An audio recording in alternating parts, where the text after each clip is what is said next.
What if they did find some money? They just didn't find this particular bit of money. Which makes sense. It's don't put all your eggs in one basket, so you have multiple things around the house with money in it. They could have, if Joe's right, found some found some money and said, "We've struck gold. Let's light this place up and let's get the hell out of here." When in fact they didn't get it all. The reason that I have a hard time with this theory is like the beheading aspect, right? I mean, it's a lot of work. It's a lot of work, but it's just. It is. But like, why? You know, like you could just stab some people and get off with the money and not have to, you know. And I mean, cutting kids' heads off seems like really extreme. And then, you know, one of them was, I don't know. It doesn't really all fit together for me. Well, you know, actually, I thought about it too, and it's for a robbery, it seems a little extreme. But on the other hand, if you're robbing them, and you want to cover that up, that it was for robbery, you chop some heads off, and everybody thinks, well, psycho killer. They're not going to think about robbery so much. So maybe that's kind of my thinking on that, is to cover up the other crime. See what I'm saying? Yeah, but I'm really worried about you. I know. I know. I'm really worried. You come up with these answers really fast. Just I know, really I fast. do, but you know, you can feel safe because I'm kind of squeamish, and I don't like making big messes and spreading DNA all over the place. That DNA stuff is really getting kind of problematical for us criminal types. It really, yeah. Well, no, but it is. I mean, the thing is, it's not as if somebody was local that did this crime wouldn't know that there was at least 4 people in that home. 3 adults and 1 kid, and depending on whoever was over, then they're going to know that there's a lot of people in the home. So it seems like an extreme way to go about it.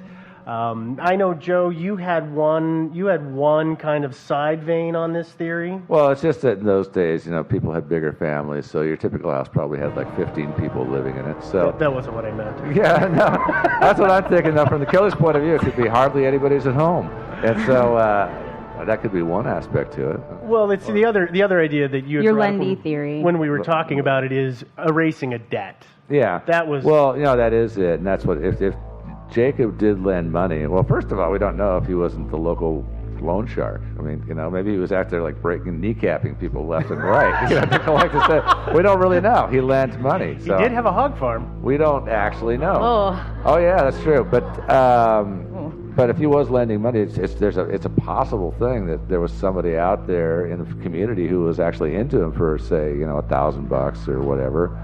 And he's thinking it over and thinking, you know, it's going to be a long, long time before I get Jacob paid off. So why not just go over there and kill him and light the house on fire? So the ledger that he's got it all written down, it'll all get burned up in the flames, and then my debt is just magically erased. Kill him and his kids and cut their heads off. Yeah, you know, collateral damage. But you know, I mean, I think, you know, rough. I would probably try to find a way to, you know, make sure that the thing about it is back in those days, you know, there were no cars or malls. You know, the kids were always hanging around the farm. You know, it's not like nowadays. Well, they were free labor. Yeah, that's that too. Yeah, and so, you know, that could have been it. He just figured that, you know, hey, now is as good a time as any. And maybe he didn't even realize little Rosa was going to be there. He thought he was just going to have to kill like 4 people instead of like 5, you know. You know, and just one other thing I wanted to toss in here too. This is an axe murder, but, you know, if he really took all the heads, we don't actually know that it was an axe murder other than Rosa, because he could have shot them all in the head, and the reason he chopped their heads off is because he wanted to take the bullets with him. You know, that's evidence, right? No. You know? Yeah. No. But you're about 50 plus years too soon for that. Yeah, I know, but you know, that's unless he was one a time possibility. traveler. Yeah. Oh. Yeah. He could have been a time traveler. Yeah, I don't know. Does anybody here know when actually, like, you know, ballistics evidence really came into like being? It seems like it was right around this time. It was like late 19th century, early 20th century. Cool. Well, Okay, I don't know. We don't know. It's a possibility then. Yeah. All right. Cool. I'm going to just take the next theory so that Joe stops doing that. My theory is revenge, particularly over the hog dispute.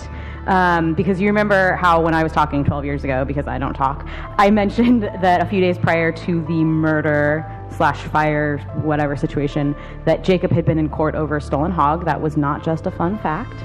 was for a reason. It was to pad up my theory. So this is how this theory goes, actually. Ed Anderson, one of the AIDS neighbors, reportedly maybe stole some of the AIDS hogs or pigs. They're the same thing.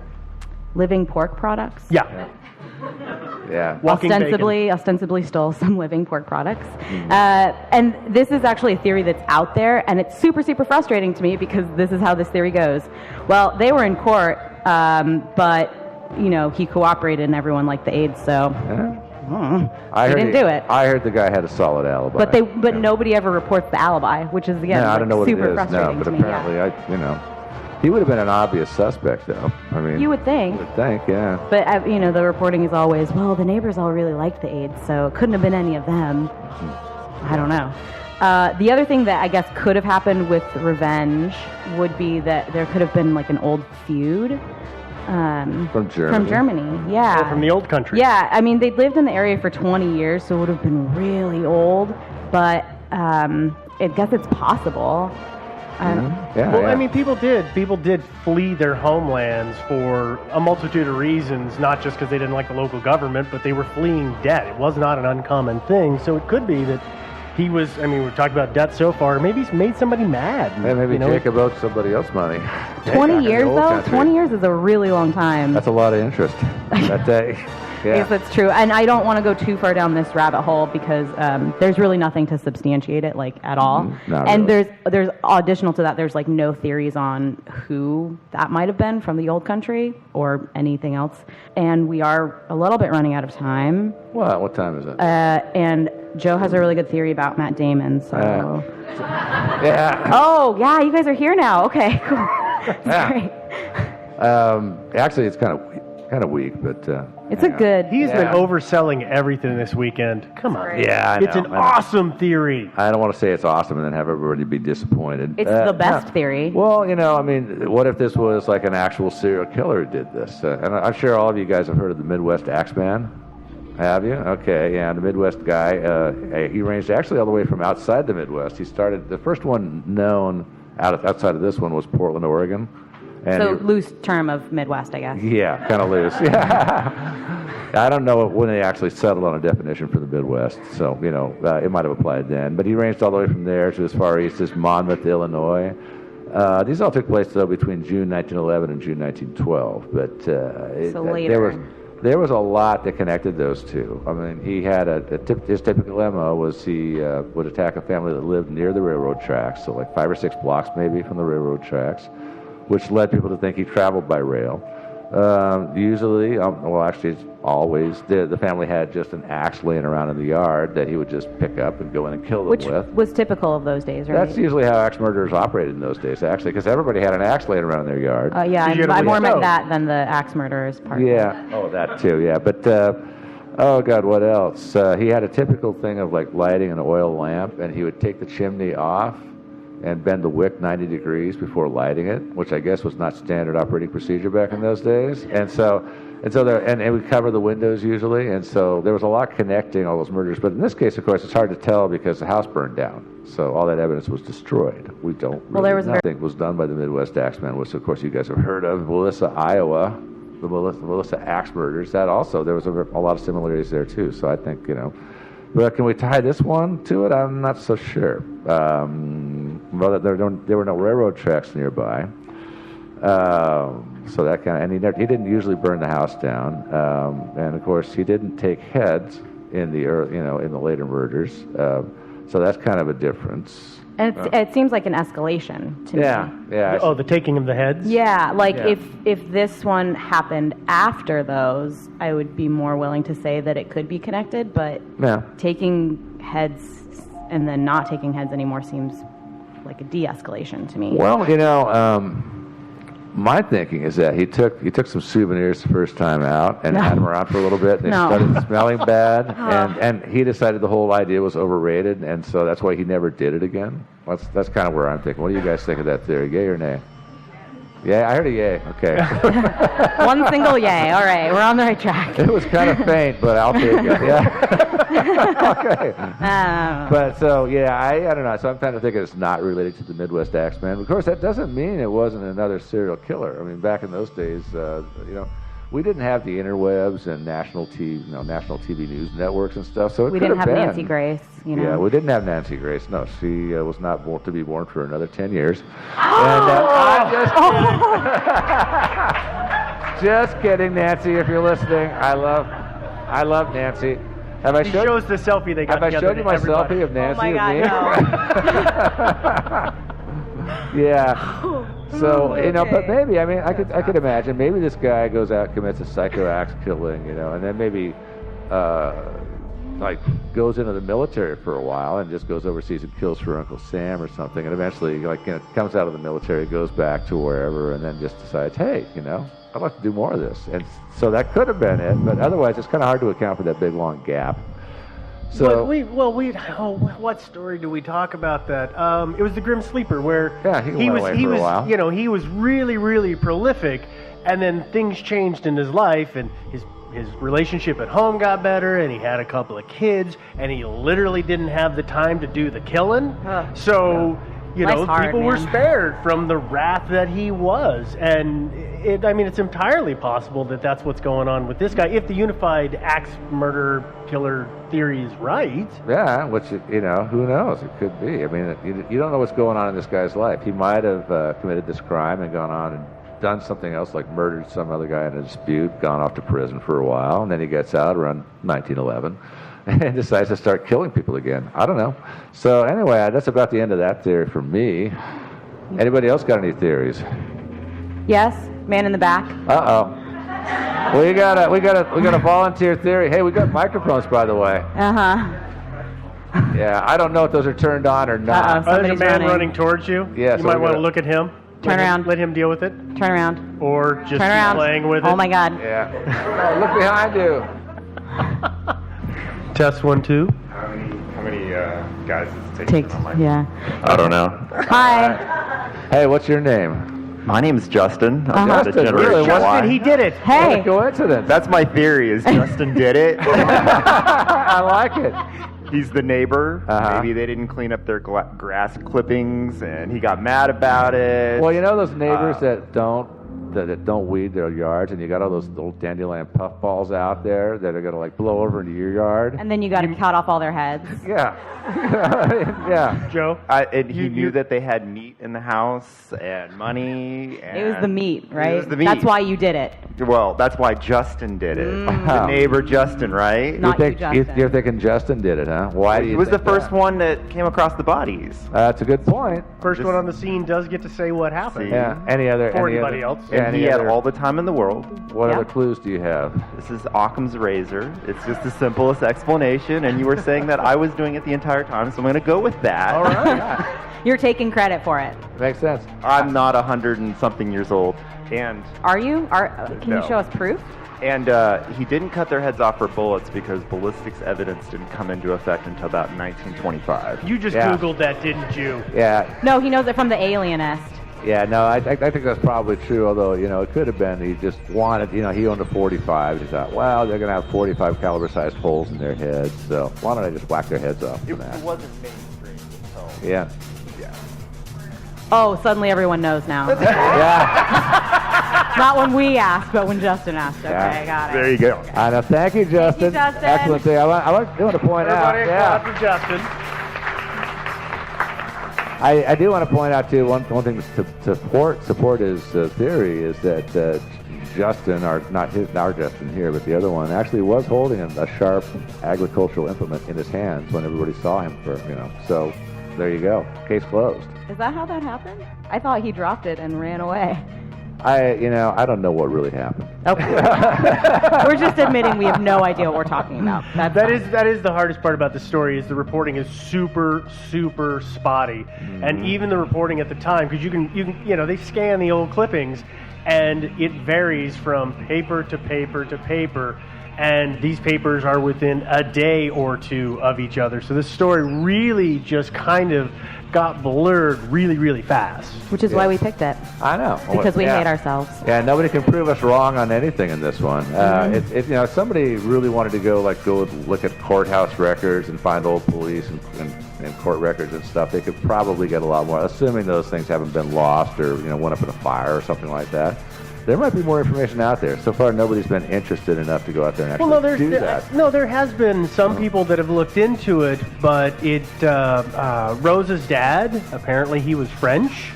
That's somehow was determined based on the sound of her name. But people who have gone through the records have combed through them, and they've never been able to figure out exactly who he is. So we don't even know his first name. We don't even know their last name.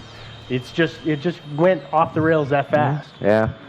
So, alas, any other theories out there? Oh, we got one up front here. All right. There we go. See him. Let's hear him. Not see him. I don't want to see any theories about axe murders. If the heads were missing and the bodies were burned, do we have a positive identification? Do we know that those were all the actual dead people? Is it possible maybe the husband killed the wife and they took all the heads to hide the fact that the male body wasn't his? I don't know how they ID'd the bodies. That's a good point. You know, the family could have murdered another family and then skipped town to start a new life. It was actually Rosa's dad was actually Jacob. Yeah. Yeah, so that's actually a good theory. That is a good point. I like that. Yeah. Okay. They certainly couldn't use DNA, could they? Yeah. We have another theory Hi. here. So, related to the heads, do we know how long it took between the neighbor showing up? Because it kind of seemed like he was like looting their house. And Yeah. It's like, it's customary in those days to loot the smokehouse. Yeah, I mean, like, he's there, he, goes and loots, and you have to assume if he's, like, going to save the meat from burning, he's also going to take that back to his place, and then maybe he had, like, breakfast, safekeeping. And then he went and got the dad, and so I'm wondering if there was enough time that passed between the actual, like, when the fire went out from the storm, and when they actually showed back up there, and then they milled around, and, eventually the police get there. But what if the house had actually been scavenged by animals? Because animals go for the head first. It's gross. But, like, maybe there'd been, like, a pack of coyotes or something, and they came by and took some heads and, dragged them off to go and have a mid-morning snack. And so maybe it wasn't even an actual, like, beheading. They actually just... It's just the coyotes came by and chewed the heads off. And I mean, apparently that's that. like common and gross, but... Yeah, I don't think we know how much time. The only thing that I would say with that, and again, this is like frustrating reporting, is that they seem to really, it's like they were cut off. And I think a coyote, would be a little more gnarly. But again, they were burned also, and also we don't know anything at all. Sorry, everybody. We have another theory here. I'm sorry. Two. It was both. Yeah. He Boy or Henry. there are two, boy and a girl. Yeah. One of them was 20, and it was a daughter. Yeah. One of them was 13, it was a son, and then there was the 10-year-old neighbor who was a girl. 10-year-old was staying in the house, 20-year-old male, That No. 20-year-old female. female, young boy. Yeah. So I say that he shouldn't have been there. Yeah. The father went over there, was pissed off, killed them all. Yeah. And then his daughter saw it, and she was going to turn him in, and he had to kill his own daughter. When he shows up back at the scene, and the other guy's stealing meat, so he's like, hey, that guy really looks guilty. Hey, Joe. Yeah. Joe, I'm suddenly not as uncomfortable around you. This Yeah. scares me. Not sure about that. Actually, I kind of like the way you think. Actually, My 10-year-old daughter was at some house with all grown-ups and a young boy, and I was 1890s, and that stuff wasn't appropriate for a young girl to be around. Yeah. They got married when I was 13, 14 years old. Maybe he thought she was tainted. He went there and killed the whole family because now he's dishonored. Yeah, an honor killing. Rough. Yeah, I don't know if honor killings were big back in the day. That's a lot of hate. Yeah, it is. Either that or evidence covering up, but or hate. Yeah. Okay. Oh, another theory. Hey. My theory is that it was someone who was very upset about the hogs, and perhaps they fed the heads to the hogs. Yeah. Uh-huh. It's a good theory. Yeah, I don't know how quickly. This is a last-ditch effort to get in that last punch. Or Like, whatever. screw you. Yeah. We're recording, so I won't say what I... Yeah. No, it does seem a final act of disrespect to feed the heads to the hogs. I'm not sure how quickly a hog or a group of hogs could munch down some human skulls. I don't know. Did you ever watch Deadwood? Apparently, according Yeah. to TV, it's really fast. Oh, really? Okay. Yeah, it's like 5 minutes, start to finish. Oh, seriously? Okay, well, thank you for that theory, and it's entirely possible. Yeah, toss the heads to the hogs. That is rude. Rude. Yeah, Ooh, we have another rude. It's Okay. rude. All right, so we're talking late 19th century, right? Yeah. And we're talking missing livestock. Yeah. So my thought is our favorite villain is trying to establish his identity. You're talking Matt You know? Damon? Oh, you know who I'm Yeah, talking Matt about. Damon. Yeah. Oh, you know. Yeah. And we also know that this individual has a well-established smoking habit. Yeah, that's a good point, That would too. be very dangerous in a wood 1890s structure. So Yeah. I'm just saying, maybe this was a warning to the family not to look too far into the Chupi family. Yeah, that could have been it. It's a good one. Yeah, I like the theory. They so maybe the aides had, maybe Jacob was like investigating Chupi, and Chupi decided, yeah, he had to take him out. I like that theory. Yeah. Of course, he likes that theory. And there is another theory, which is Aliens? Why? I know. It was the sombrero that did it. Yeah. Why? Wait, do you want to go into that anymore? Sombreros? No. No. No, you're good. No, I think I'm good. Yeah. All right. Any other theories? Theories? No more theories? Okay. Oh, hang on. Oh, we've got We've got time, so we got I guess 19 minutes. We'll wrap up the episode. Thank you all for coming. We're not going to quit this, though. If you have any other general questions, feel free to ask. But don't do it all at once. Yeah, come on, people. All right. I'm going to say don't. Does anybody want to just come up here and sit here? And we've got a question. We've got a question coming. Hey guys. Hi. Maybe you've answered this before, but I'm just wondering what your favorite mystery that you guys have looked into is. Ooh, that's a tough one. Favorite mystery we've looked into or favorite episode we've done? You know what? Either. However you want to respond. However you want to respond. Go ahead, Devin. We know your answer. I do. And my answer to both of them is Lake City Quiet Pills. Okay. I think that's probably the best episode I'll ever do in my entire life. I don't think so, Devin. I think you'll do better. Aww. Yeah. But also, I still get emails from people who are like, well, I had this weird experience, and it's just I do not like what's going on at all there. So that's my answer. I would say for me, if it's a story that we've covered, it's a split between Blair Adams and Ben McDaniels. Because both of those have a lot of W2TF moments in them. And are we recording anymore, or do you just want I didn't say anything bad. I used letters. I know. Kids can't spell, so it's okay. Okay. Hey, no kid's going to know what that means. Yeah, I know. Yeah. No. Joe, what's yours? Okay, I really can't make up my mind. Actually, just as some of you probably know, we just a year and a half ago did a thing about the murder of Martha Moxley, and now that's back in the news. So that sort of kicks it up in my estimation a little bit. Yeah. Was, let off. Michael Skakel's conviction was overturned by the Connecticut Supreme Court. And so that's kind of interesting that's a story. Most of these stories are done and over and, pretty much in the can, and this one keeps on giving. So that's kind of cool. Let's see what else. I mean, I kind of liked some of the boat mysteries. The Herbert Fuller was one that we did in the last year. Now, I don't know if you guys remember that story. There was a triple axe murder on this sailing ship in the middle of the ocean. It's apropos of today's story. Yeah. And it's a cool story because these guys are 3 people are axed to death. And so everybody else is in the middle of nowhere. They're a week away from anywhere, and there's a murderer among them. And on top of that, besides being scared about getting killed, they're all sort of quietly pointing fingers at one another too, because everybody's paranoid about getting blamed for the crime. And so I thought that was a really cool story, and it's got to do with ships and stuff like that. So I like that one. I hope you guys liked it too. If you didn't listen to it, go listen to it. You just actually heard it. Yeah, that's pretty much. Yeah, actually, it's a good point. That was the whole episode. Yeah. Thanks so much, guys. Yeah, you're welcome. I want to talk about the scripts that you use, and I'm just wondering, it never sounds like you're on a script. This is what they look like. How much do you do really write it all out, This story we just did was 5 and then pages Joe ignores long. it. I'm No. so sorry. Yeah, I kind of do. Actually. We all because it really does sound off the cuff. Well, so basically what we do is we'll write an essay about the story each week. If it's And who writes it? So if it's your week to host, Whoever's you write the hosting. essay.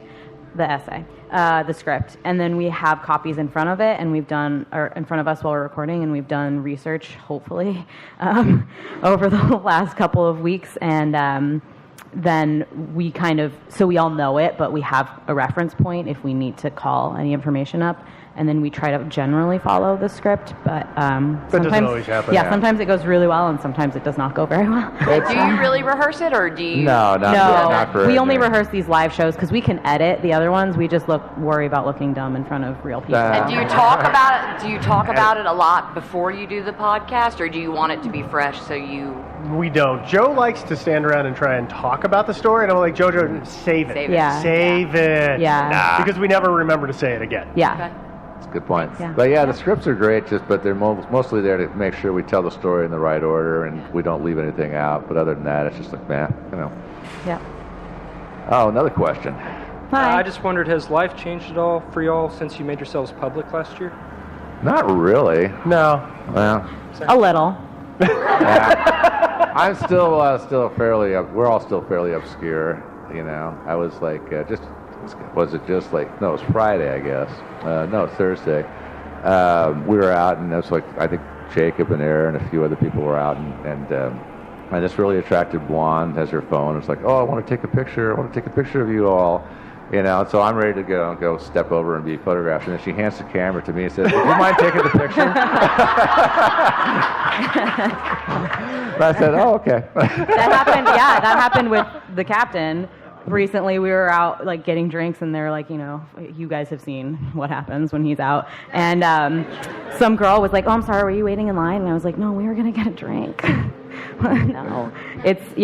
We don't get... I don't get recognized, really. It just is online comments have I've had to changed change a my little. appearance. That's why the beard happened. Yeah. I'm in hiding now. Yeah. He's Count Olafing it. It's fine. People do stare at me, but they were doing that before.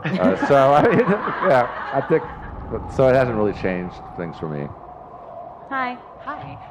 Before the case of the Golden State Killer was solved, what was your leading theory? All of you guys. Sorry.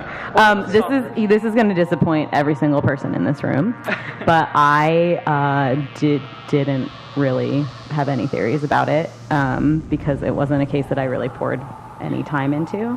It's let's put it this way: the case is icky. It's gross. Yeah, no. It is not something that I don't think any of us like to sit and dwell on that. And there's a number of cases like that where there's some pretty horrendous things that happen.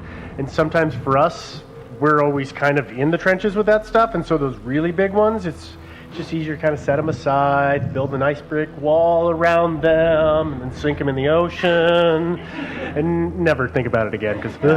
But Joe might have some theories. Do you have some theories? Not really, no. I'd looked into the case a little bit and read some of the history, and my first thought was, because when we look at a story, or at least when I do, I think, okay, has this story got a really good hook to it? Is there something really interesting about it? Because not every murder is interesting, frankly. I hate to put it that way, but they're not. And so I say, is there something interesting? And also the next thing is, well, can I cram in a really good elucidation of the entire thing in an hour or to an hour and a half episode? And when you look at this one, oh my God, this guy was just like, he was prolific. I mean, for a long time. And horrible. So just going through the descriptions of his crime would have taken at least an hour and a half, and there's no time for even theories. And that's one of the reasons I set this one aside. It's so big. Yeah. Some of these stories are just so big that, and we're not serial. If we were serial, it'd be a little easier to do. But if you want to fund us, and so I never ruled it out totally. I just sort of set it aside and said, I'm not sure. I'll set that one aside. Sorry. So, we're not the true crime nerds everyone wants us to be. I'm sorry. I seriously have thought every now and again. I'm thinking what to do, and I'll look at, there's that one, and I did it again recently, and then all of a sudden it's solved. Okay, I crossed it off the list. Glad we didn't do it. Unless it turns out the police screwed up, which is also possible too. Yeah. That never happens. Yeah. Thank you. Ever. No. Hi. Hello. Hi. So this is my first time listening to you guys, so I'm sorry if you've already answered this, but also you're awesome. Thank you. Oh, thank you. And my question is, what first got you guys interested in true crime? Ooh. Well, for me, it's not true crime; it's unsolved mysteries, and I think the question mark is really enticing to me. I grew up watching the Unsolved Mysteries show and Same. listening to Art Bell, and that I think really just kind of informed that drive. I don't know. There are some cases that we covered really, really early on, like the Tom and Shude and the lead mask case, and these just really bizarre things from history that just how do you answer that? It's just so weird, and just trying to figure those things out was just really enticing to me. So that's what drew me to this whole universe, I would say. That works. Yeah, yeah, ditto. And now actually, cop out. I'm sorry, yeah. you can't do that. What's that? I said, I'm sorry, that's a cop out. You can't do that. Oh, okay, fine. I don't know. I don't know exactly. I mean, I read a lot of Sherlock Holmes and stuff like that when I was a kid, but I'd never really been a true crime fanatic my entire life. But now, and then we decided to do a podcast. Sorry? Right? Yeah, it was. Oh. I see we have a They were smart ass in the contemporaries. room. It's okay. Okay. Thanks, Betty. Yeah. Anyway, thanks for the question. But Sherlock Holmes, and then just after we started doing the podcast and doing the mystery stuff, I got much more back into it, more like when I was a kid. So it's been very fun. I really enjoy this stuff. Steve? My turn. So this is... Do you ever have those things where you're a kid and your family does something and it drives you absolutely crazy, and then one day you realize you're doing it? My family would sit around and they would just chew the fat about things and just keep doing it. And I'd go play my Nintendo and I didn't want to think about it and stop talking. And then one day I started reading these things and going, oh, well, what about? And I would find myself, I'm sure as these two would, you'd just sit there for days and days and days just chewing through it and trying to come up with theories. No, it's hours and hours and hours for me. But well, you've got short attention span. Yeah. But I mean, that's really how it worked for me.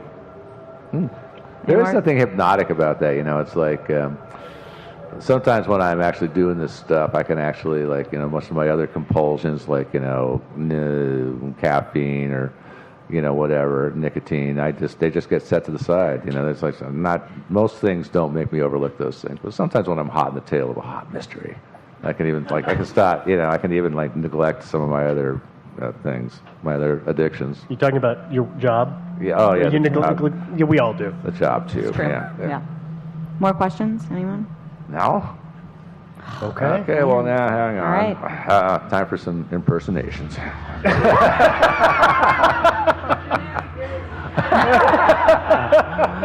Okay. Here's this is Nancy Grace. No. Oh, Joe, you are so sexy. Okay, any others? All right. Well, thank you, everybody. Yeah, thank we really you. appreciate you coming. Enjoy CrimeCon. Thank you. Thank you very much.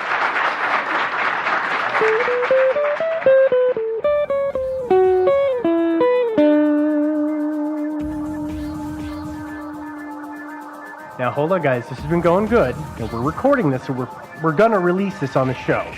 So we're going to show you how the magic of podcasting works. So bear with me.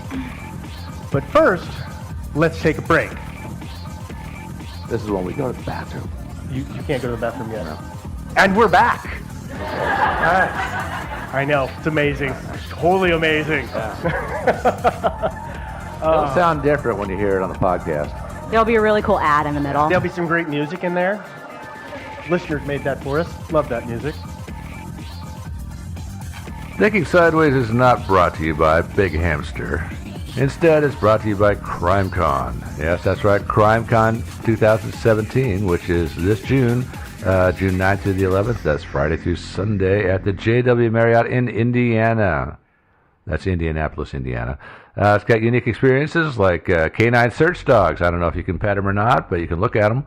Also, crime scene reconstruction, blood spatter analysis. There's a mock jury, and this one sounds fun. Escape the room. Yeah, a lot of podcasters, including us, Thinking Sideways, also Up and Vanished, Generation Y, and a whole bunch of other ones. So be there or be square. So go to crimecon.com and use promo code Sideways20 to get 20% off your admission, and we'll see you there. Thinking Sideways. I don't get it. I brought the aliens. You must unlearn What you have there? I don't know. Stories of things we simply don't know the answer to. Hey there, everybody, and welcome again to another episode of Thinking Sideways. I am Steve, as usual, joined by Devin, Joe, and once again, we have a mystery to share with you. A really scary one this week. It is. This is a super scary one. It is. Steve's doing his diligence to bring our numbers back down from like Spike and the Grind Sisters last week. No, come on. It's been a long time since we've done a cryptid, so No, I that's decided fair. it was Yeah. time to do a cryptid. I got tired of talking about disappeared, murdered people. Well, Okay. That doesn't mean nobody gets killed. No. Yeah, stay Maybe. tuned. Yeah. You have to wait and see. In an hour, they'll find out. Spoilers. All right, Yeah. so today we're going to talk about the Lizard Man of Scape-Ore Swamp. And this was a listener suggestion. It was suggested by Alex quite a while ago. Thanks, Alex. Scape or like landscape and or like ores and mineral. Yeah. Ores. O-R-E. Yeah. Yeah. Just because it sounded like you were like scape ore, and I just didn't. I saw it spelled on one webpage as Scape Whore Swamp. I think did you that's see that wrong. one? No. Yeah. That's a great typo. I really did. No, I did. Scape Whore Swamp. Weird. And maybe that was the original name, and they decided to drop the WH. I just to think make it a it's little probably more a PC. typo. I think that's totally a typo. Autocorrect, if you will. Yeah. Back to the story, though. All right. This week, we're going to be talking about the Lizard Man of Scape-Ore Swamp, which, as we've already been talking about, Scape-Ore is a swamp. It is, for those who don't know their geography and don't know Scape-Ore Swamp, like, who doesn't, but in case you don't, it is a swamp that is in South Carolina.